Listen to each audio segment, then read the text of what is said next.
This is Teen Empowerment. It's a series of webisodes. We will be covering a number of topics such as health, finance, college readiness, and even some mental illness related things like depression that can affect teens. While we did find experts, please make sure to consult your own doctor. What works for the general public might not work for you, and we don't want anyone to get hurt or sued.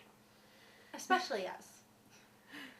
But take into consideration also that these episodes are not just directed towards teens. They can help the general public and people of all ages. Well, except maybe babies and toddlers and younger children and the elderly near death. But we will have fun on these episodes, and each one will have a different twist. So stay tuned. Our first episode is coming up. Hey guys! Today we're going to be meeting with Mr. Williamson, a licensed professional counselor. He's going to tell us all about relationships and how those can interact. This is kind of a lengthy interview, but it was full of so much good information that we decided to make it a couple of parts. Enjoy! Earlier you mentioned about respecting kind of yourself and maybe a lot of people, adults and especially teenagers too, they maybe don't like who they are. What would you recommend that, how would you get to a point where you maybe would? Yeah, that is such a great question. It's something that, I often see in the work that I do, because it is so easy for us to not like ourselves. And so part of how you get better at that, in general, I would say, is coming to a place of acceptance. And what I mean by acceptance is recognizing that nobody, and I really mean nobody, likes everything about themselves. We are all going to wish that something was different about who we are physically. So, for instance, for me, when I was growing up, I was a real skinny kid. And so for me, that bugged me. I just hated it. I just could not stand it. And I was too short. I needed to be taller. And I could just go down, this road where it's like, I just don't like this, and I don't like this, and I don't like this. And we can all find something, some feature, some part of us, or sometimes it's not just features. It's like, well, my skills, the things that I'm good at, I don't like those things. I want to be good at, some sport, or I want to be really good at writing, and I'm not. I make bad grades, and the idea is just that when we can come to the place to accept, I am not going to be fully satisfied with all of who I am. So instead, I can come to the place that I can say, who I am is okay, and it's not perfect, and it's not exactly how I would like, but it's good enough. And in fact, then I can really start to kind of go back and look at the things that maybe I wish are different, and then I can see, do I have any control in those areas? Because a lot of times we spend time thinking and feeling in areas that really are outside our control. I mean, there are just certain things that aren't going to be different. Like when I was growing up, I really didn't like that I was kind of a skinny kid. But the reality was, that's how I was going to be. And that wasn't going to change. And so to spend lots and lots of energy wanting that to be different is really not going to help me. Instead, it's to find out well, that part's not going to be different, but what's a part of me that I wished was different that I might be able to grow in? Because sometimes, you can get some tutoring, or you can take some extra classes or some extra coaching in some kind of a way. And some of those areas you want to be different, then you might be able to change some in. But it's coming to say the ones that aren't going to change, it's okay. I don't have to do everything that I really wish that I could do. So I think in that way, when we can do that, it helps us to not be so hard on ourselves. I think so many people spend lots and lots of energy just criticizing themselves. And really, that can become a problem. People can really become depressed, can really become really anxious when you just kind of go around beating yourself up over the things you just want to be different. And so it's a great question to consider. How can I learn to like me And so acceptance is a big part of that. And then just really searching out my interest. And in a sense saying, you know, my interests count, the things that I can do, and pursuing those things. Like, what are some signs of an unhealthy relationship, like, to look for? Yeah, that's really important because relationships can get unhealthy. And I think what you're saying is really good in the sense that, like, if I can recognize there's some signs, then I might be able to actually do something before the relationship just falls apart. And so some of the signs that I would say are things like, you know, is there starting to be a level of dishonesty in this relationship? You know, are you starting to sense that in the relationship somebody is saying things and they're really not true? They're like maybe half-truths, or they're just flat-out lies.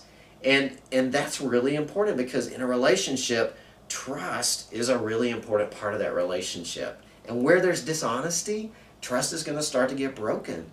And you're going to start to just be a little unsure with that person. So one of the signs of an unhealthy relationship would be in the area of dishonesty. You know, another I would say is if there's just a sense of pressure or kind of push in a relationship where you're kind of finding yourself feeling pressure to do something that maybe you don't want to do, or you're feeling pressure to become somebody that really you're not. You're feeling pressure to dress a certain way that you're uncomfortable with. Those are signs where this relationship is starting to get unhealthy because I'm being pushed in directions that I don't want to follow. So that would be a really important thing.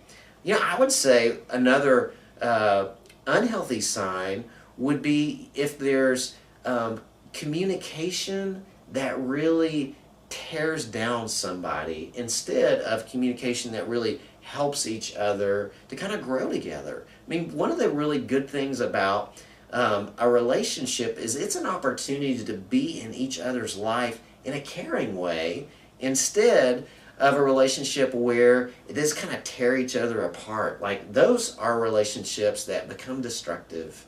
And so how communication happens is really important. It would be unhealthy, for instance, if somebody, you know, used language that really just tore another person down, where maybe a person would leave a conversation and they would feel humiliated or they would feel demeaned in some way. It was almost like I've been attacked and I'm leaving that conversation feeling like somehow I'm not enough, like there's something wrong with me. That would be an unhealthy sign. That would be a sign of an unhealthy relationship. And certainly, if there was any kind of violence, there's just no place for violence in a healthy relationship. Not in language, not in actions. There's just no place for that because it does not build up that relationship. And then just kind of in general, you know, I would say a sign of an unhealthy relationship would be manipulation. And that's kind of the ideal of pressuring. We'll edit that, right? Yeah. How funny. Just let it keep going. Yeah, just leave it. Okay, let me think where I was. Manipulation. Manipulation. I'll start with manipulation. You know, and another thing that I think is really important is any kind of manipulation. Manipulation is one of those things where it's similar to pressure, where you know, somebody is getting something from another person and it's not necessarily something that person wants to get. It would be almost like kind of going up and taking something. Manipulation takes something from another person instead of that person giving it. For instance, let's say one person really wants their friend to go see a movie, right? Well, the problem is there's homework. And so manipulation would be guilt trips. Like, you know, really like laying on the guilt. If you were really my friend, you know, you would go, don't you understand? I really want to see this movie, or I'm going to have to go all by myself, or, you know, some of those things. That's a guilt trip. And that's unhealthy. So manipulation in general can be lots of different things, but it's an unhealthy kind of a relationship. Like, how can you mend a relationship that's not completely healthy? Make that more healthy? Yeah, great question, because we're all imperfect. And we kind of talked about that, but just to understand, relationships are going to experience problems. They're going to kind of get broken, and if we can't mend them, I like that word, then we're all in trouble. Because then we're all going to feel so much stress being in the relationship that it's going to make it worse. And so if we know, well, we are going to have problems in the relationship, but we know we can mend it, then it can be a little more relaxed, and it's okay. So let's talk about, how do you mend a relationship? One of the things that's really important about mending a relationship is to take personal responsibility in that. So what I mean by that is, if you're a person who has been hurt in the relationship, then your responsibility is to actually say that, to actually talk about what has happened to you, what has hurt you, so that then it can be dealt with. It's kind of out there and it can be dealt with. Some people avoid conflict, and so because of that, there may have been something that's happened, but they're so dreading, I'm dreading actually talking about this, that they would just say, well, I just won't bring it up. But it won't go away. And that's the problem, is it's almost like it gets buried, but then sometimes resentment can start to grow, and sometimes, you get more and more angry about that.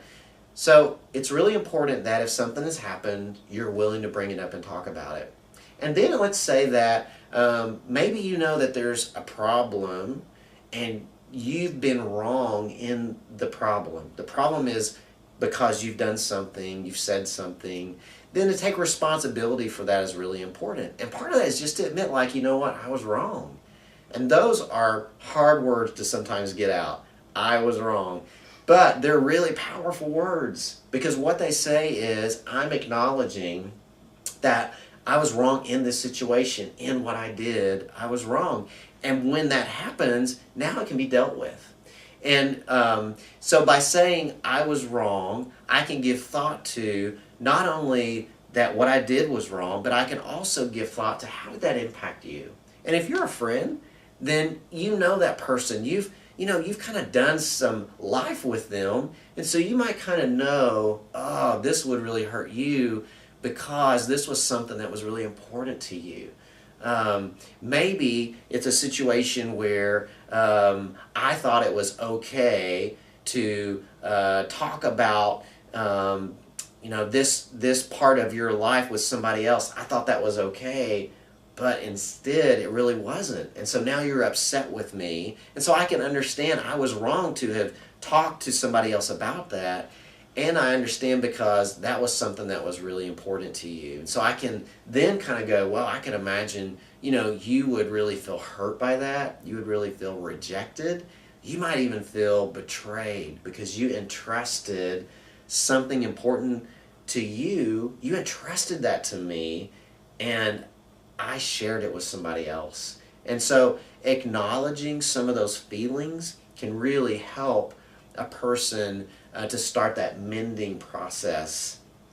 And of course, part of what goes with admitting you're wrong is to ask for forgiveness. And that is just crucial. Not only to say you're wrong, but to actually say, will you forgive me? Because then you're not only acknowledging the wrong, you're asking them to start a process of mending. And, asking for forgiveness doesn't mean that it's just like, okay, we've done that, it's all better now. Instead, the relationship is going to have to grow some, but that's part of how that relationship starts the mending process. And then, of course, what follows that's really important, is that changes actually happen. It's not just good words, it's not just that we talk about this stuff, but that I actually follow through on the changes that I talked about. And so, identifying wrong, sharing it with another person if you've been hurt, going through the process of actually, caring for that other person, and then kind of, making changes is a really important part of just mending the relationship. Thank you so much for watching our videos.